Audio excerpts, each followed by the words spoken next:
All right, good afternoon, class. This is John checking in. Wanted to put some concluding remarks on the lecture that we began in class today. And I moved the objective just a little bit so that it's closer to where we left off. And as you can see, we're really looking at the experience of the Malian Empire of West Africa to look for traits of empire and how a handful of societies of the early modern world embodied this sort of new creature of society, or at least, I shouldn't say new creature, because we do have other examples of empire at earlier parts in history. But these empires are going to be important, I guess you could say, units of analysis that help portray some of the most critical developments that are happening in world history during this early modern period. And as we move forward, you'll hear reference to things like the Spanish Empire and the Ottoman Empire, the Habsburg Empire, so on and so forth, French Empire.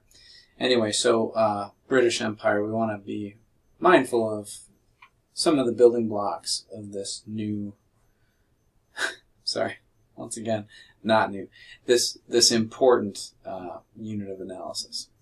Okay, so we left off today. I spent quite a bit of attention focusing on the modes of production of the Empire of Mali, and talked a little bit about the relations of production and the political economy that came along with that.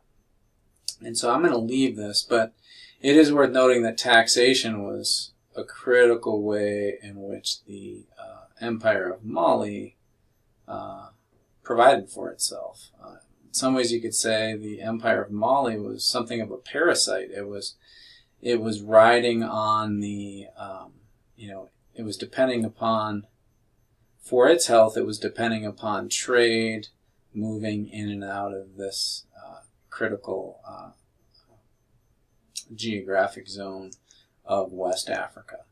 And so ways in which, so I put this phrase domesticate in blue, which of course probably looks a little foreign to you, but I think it's worth noting that, and those of you who've had me as an instructor before, I like to make a big deal out of this concept of domestication, because we think of domestication as having pretty concrete, specific uses. You know, you domesticate crops, you domesticate animals. But as you probably sensed in some of my comments in class today, there's really a critical element of domesticating the people and the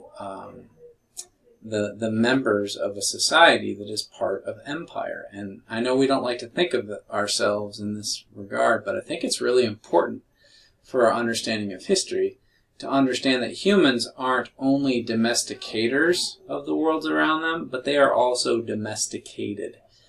For an empire to be successful, it has to domesticate the people who are a part of it, at least most of them.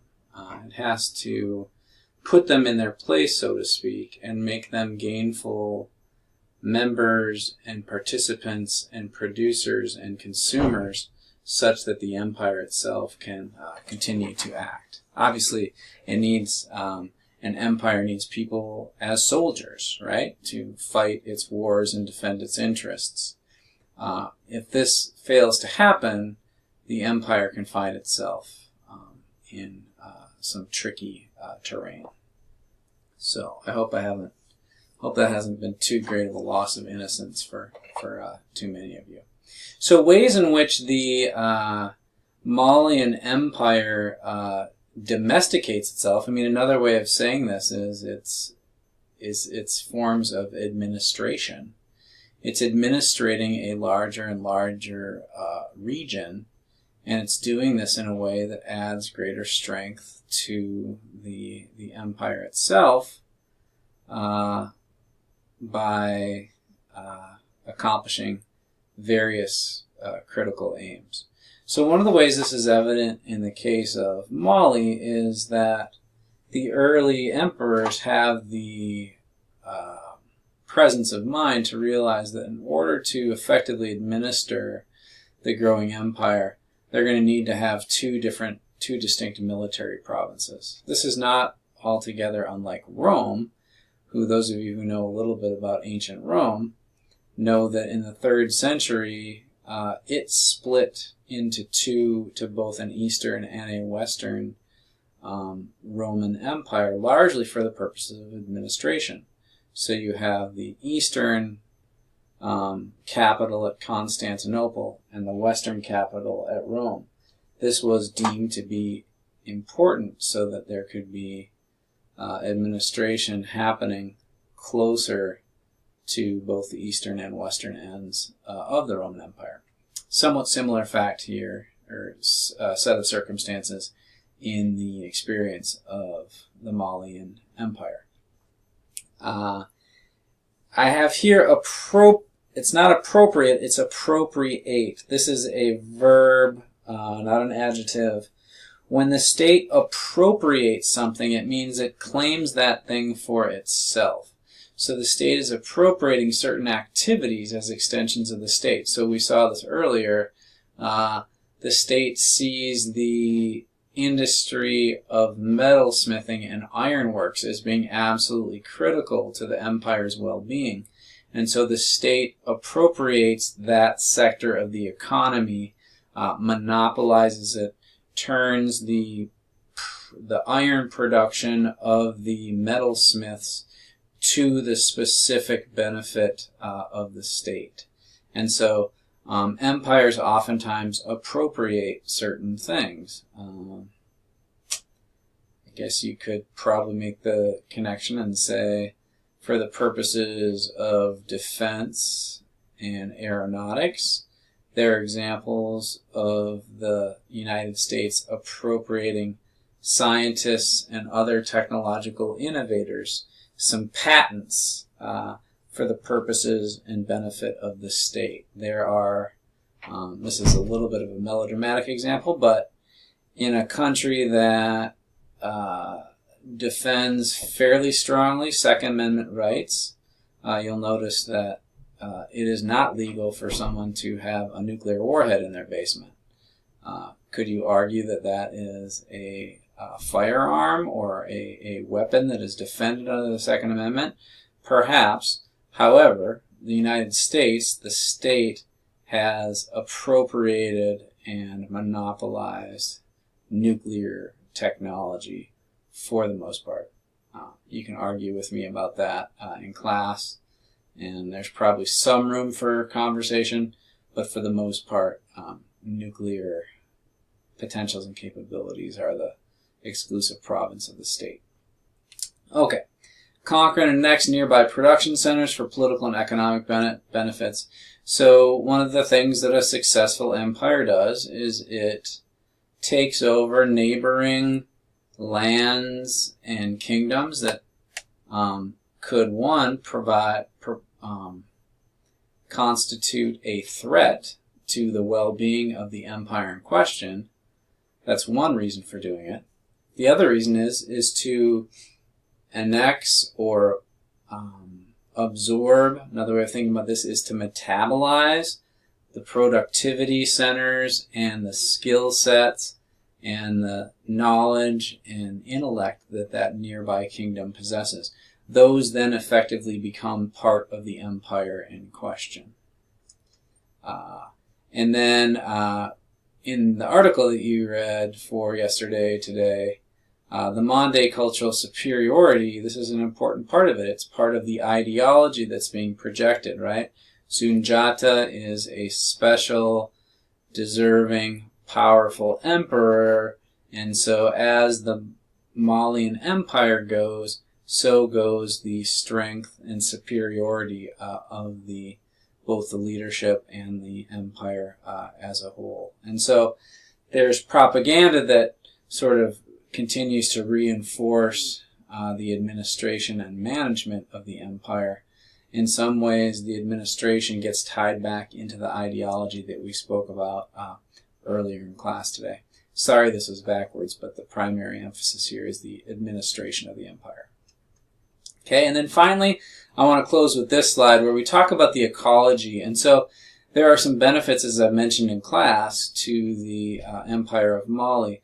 One of the benefits of its ecology is that it has this wonderful northern barrier, this geographical barrier known as the Sahara Desert. So the Empire of Mali doesn't need to worry so much about threats coming from the north. Sure, they can trickle in across the caravan and the trade network routes through the oases, but it never constituted an overwhelming force, and it was nothing that the Malians really needed to worry about too much. We could think of it as being something of a Goldilocks empire. Some of you probably recognize that reference, but of course this comes to us from the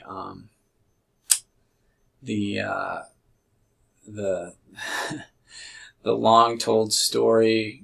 I guess we could call it a nursery rhyme of sorts, but of Goldilocks and the Three Bears. And what it's a reference to is the empire that is just right? So if something's a Goldilocks, it means it's discovered that chair that's not too big nor too small. It's just right.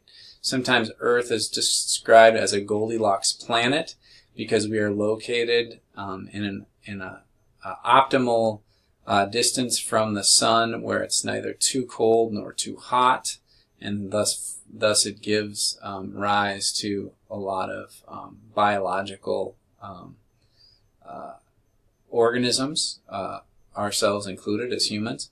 But in this case, of course, we're talking about the Malian Empire, the biome, the plant communities on the edge of the desert are such that it's not the extremes of the rainforest that's overly humid and has soils that are not particularly ideally suited to large civilizations. And it's also not like the desert to the north. And so one example, one place that we see this in particular is the ability of the Malians to domesticate horses and develop a thriving horse trade, which of course also supports their military, their cavalry, their horseback soldiers, such as the one depicted here in this sculpture. The distance between the humidity of the rainforest and the aridity of the desert allows the Malian Empire a certain immunity from the risk and hazards of the tsetse fly, which is particularly incompatible with horses. Horses do not fare well. They conduct, they both take on and transmit various diseases that wipe out horse herds. So the cavalry warfare becomes a unique advantage of the Malian Empire, and it's one of the secrets of their success in dominating African kingdoms to the south, and then also helping them wipe out and maintain control and authority over other kingdoms that are in this sort of Goldilocks geography of the Sahel at this period of time. And so with that, I'm going to stop, and we'll pick up talking about the Inca next. Okay.